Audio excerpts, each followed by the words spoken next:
EL and Shay movie review. I'm your host, Jay Odinga, along with my main man, my right hand, EL Smith. Say what's up to the crowd. What's up, folks? All right, our next movie we're gonna do is Barbershop-The, the third installment in the franchise, directed by Malcolm D. Lee.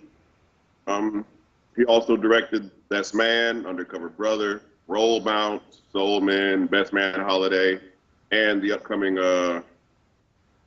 Best Man Wedding. The cast was an excellent cast, probably the best cast that they've had in all three films. Agreed. Ice Cube is, back, reprising his role as Calvin, the barbershop owner.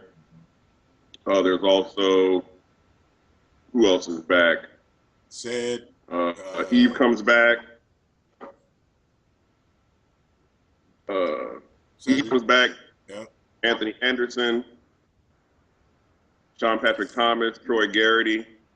Although Troy Garrity and Sean Patrick Thomas have smaller roles, their characters have moved on as far as the overall story is concerned. But you also have, and Cedric Entertainer, of course, probably usually steals scene every single film. We also have Regina Hall, Nicki Minaj, Common, JB Smooth, Lamorne Morris, Dion Cole, and Tyga makes a cameo appearance. The writers, the writers are Kenya Barris and Tracy Oliver. Kenya Barris also writes for the show Blackish, Tracy Ellis Ross and Lawrence Fishburne. He wrote for America's Next Top Model, the show The Game, Are We There Yet, the series, Girlfriends, the series, and also Soul Food, the series. Tracy Oliver works on Survivor's Remorse. The plot was very dead on as far as it's addressing current issues today. Gang violence, these kids growing up with no respect for the adults, tearing up the community, not having respect for themselves or the community. So the plot was very in line with current events and specific cultural issues that we have in the Black community. So I'm going to say that this is probably the funniest one, or at least the best one. They're all funny, but you can see Barbershop 1, Barbershop 2, they're getting better as they keep doing them. The Malcolm D. Lee is probably the best director that they've had so far, which is probably why this one is the best one so far. Half the cast are stand-up comedians, the other half are rappers. So the entire cast is comprised of people who know how to come up and create dialogue. I'm suspecting that a lot of those funny moments were probably improv.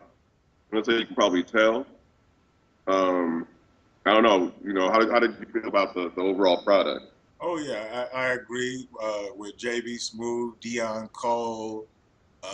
They let them loose. Anthony Anderson. I thought it was the funniest one. I thought the balance of the drama and the comedy was really good in this one.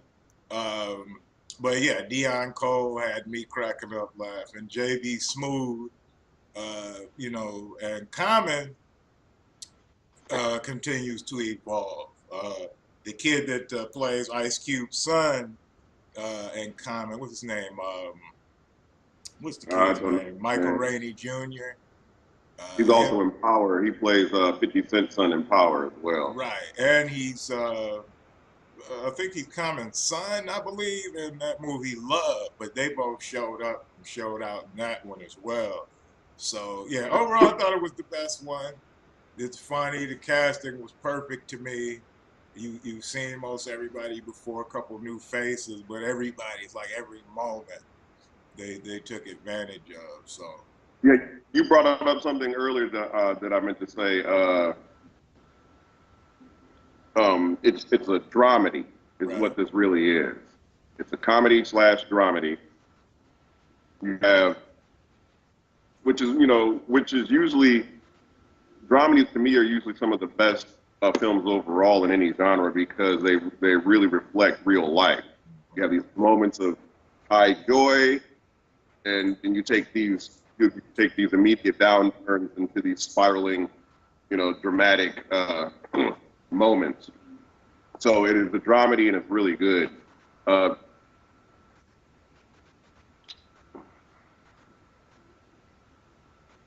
what do you think? What did you think about? Let's talk about some of these characters. What did you? Now, JB Smoove was ridiculous, as he always is. Like, JB Smoove has been on point for several years. That man has stepped up his game. He's absolutely hilarious. I'd like to know how much he had to do with creating this character. What was the character's name? One Stop? One Stop, yeah. Yeah, One Stop. And of course, Cedric the Entertainer, his character Eddie's always messing up people's names. He's calling him Truck Stop and all that kind of stuff. Right. But J.D. Smoove and Dion Cole. Dion Cole's character, the regular, he's a stand-up, and I think a lot of the jokes that he had in this were probably something that he came up with himself, on the spot improv and that kind of stuff. But let's talk about some of these other people, like you said, Common. What you said, Common, you think has improved in his acting career? Is that showing in this to you? I definitely think so. Over time, when you remember him in American Gangster, he had a small role where he kind of had to add the Southern accent, which, I wasn't all that excited about. But over the years, when he did Love and then this, he's been in a bunch of other stuff, but you're starting to see him blossom because he owned a lot of those moments. You think about when it was transitioning between the drama. He was a driving force for a lot of that, the drama part of it. Between him and Eve, with the relationship, the little tension between him and Cube's character, which is interesting because they had the beef in real life. So I like that, how the characters in the movie kind of evolved the same way him and Cube did in real life. So you had that. So, but I thought he was good, and then he was the one that brought a lot of the social consciousness to the movie, just as the way he does with his music, when he was mentioning the Trayvon Martin and all that, dealing with being black in America and that type of thing. So yeah, I loved it. I thought his character was good. The chemistry between him and Eve was a little weak to me. I thought he had better chemistry with Nicki Minaj, but then they played that into the story. The whole, someone showing interest while, the relationship straining because she's busy with work and so forth and so on. So I loved it. I thought his character was fantastic, and he continues to grow to me. He's one of those people that, I saw him early on acting, and he was okay. But as he goes, I'm like, wait, this dude has a little something. So I'm excited about seeing him in the future. I think the smart move was bringing in an actual Chicago native. Right. I agree. The connection, the energy between him and Eve as husband and wife, and the story did come off a little contrived. It seemed the scenes between them appear to see you could see more of the acting in there, rather than it being a natural gravitation towards each other like he had with Nicki Minaj. The scenes with him and Nicki Minaj seemed a lot more real than it did with between him and Eve. He definitely. I've never been an anti-Common fan as far as an actor.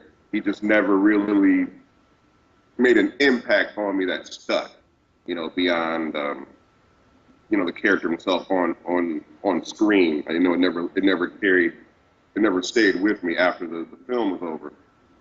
But I definitely think I did like his character in this, and I like the dynamic between him and Cube. He was the driving force for a lot of the drama because of his social and cultural consciousness that he has, as the character has, and that he as a person has. He's bringing, and I think that's why it was a good choice to bring Common, a Chicago native, to be in a film that takes place on the south side of Chicago. Who do I want to talk about? Nicki Minaj. Yeah. What's your opinion on her performance?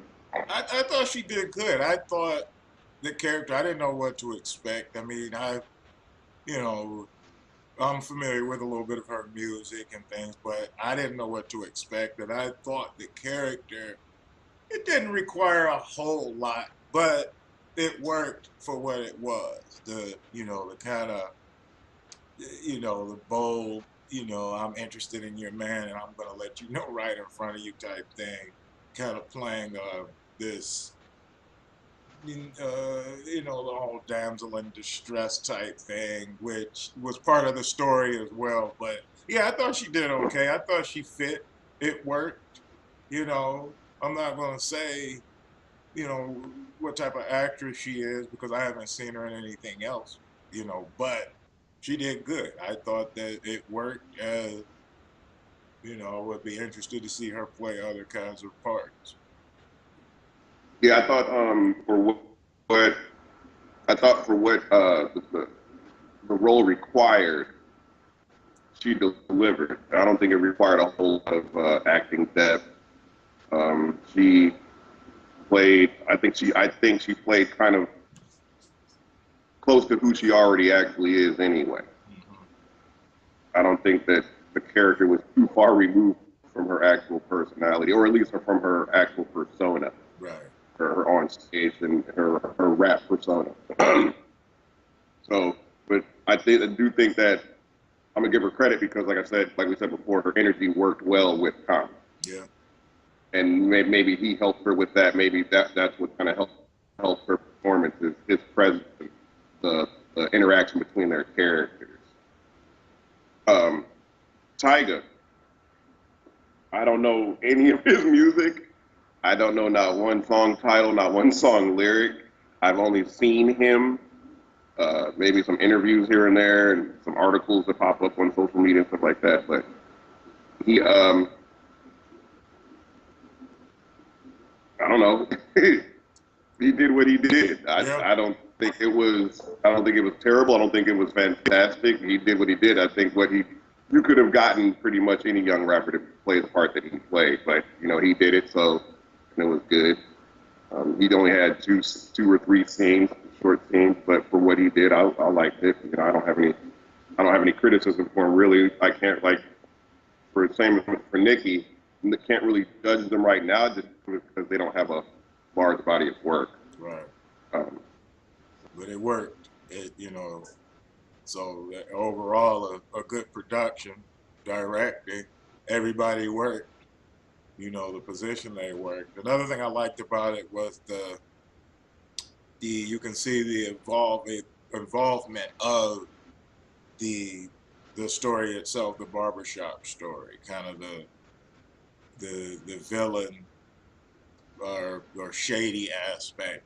You can see a little difference in the imaging.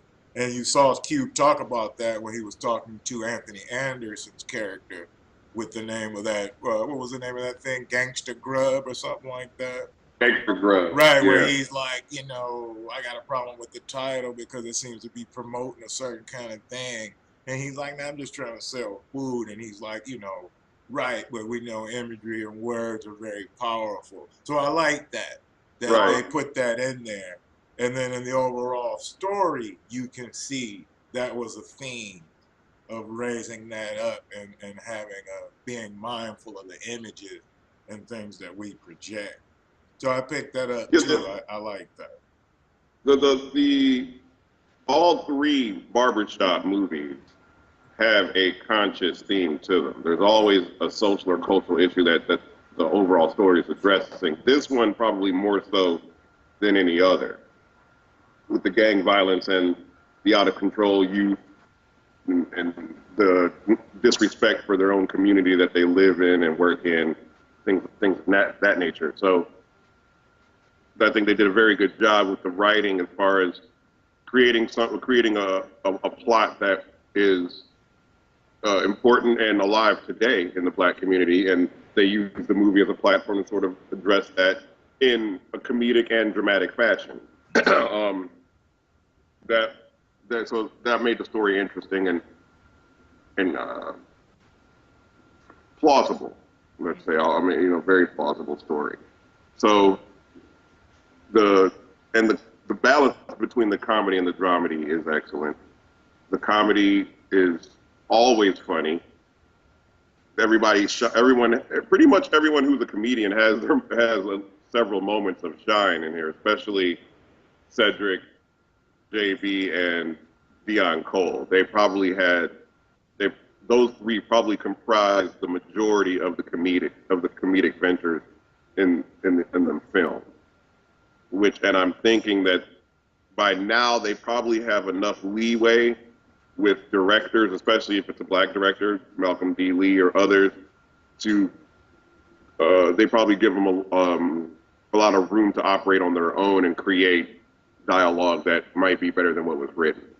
So the comedy was definitely there, on point, and the drama, it being balanced with the drama, gives the film an excellent levity throughout. So you have these highs and lows, but they're consistent.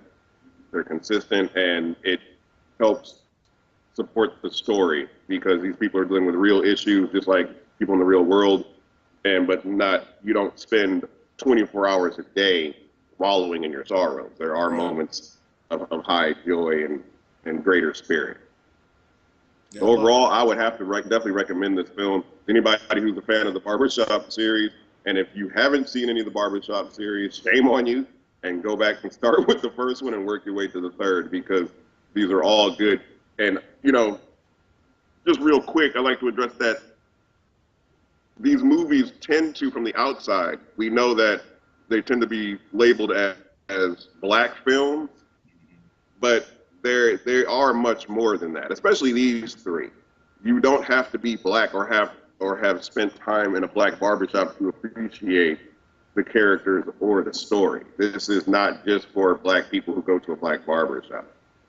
If you want to see a comedy, you should see this. Yeah, it's got all the fame. It's choices. People have to make decisions, choices.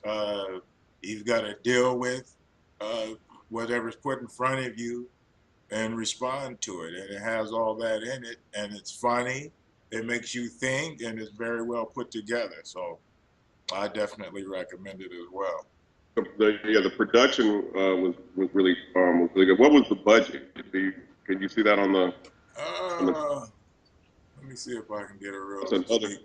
20 million estimated. That's another impressive thing about these films, is that they're well produced for very cheap. These films don't cost a lot of money. There's no special effects, no CGI.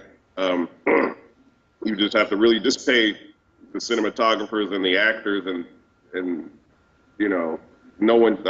pretty sure no one's walking on there like, I need $20 million to do this film. Like, no one's doing that.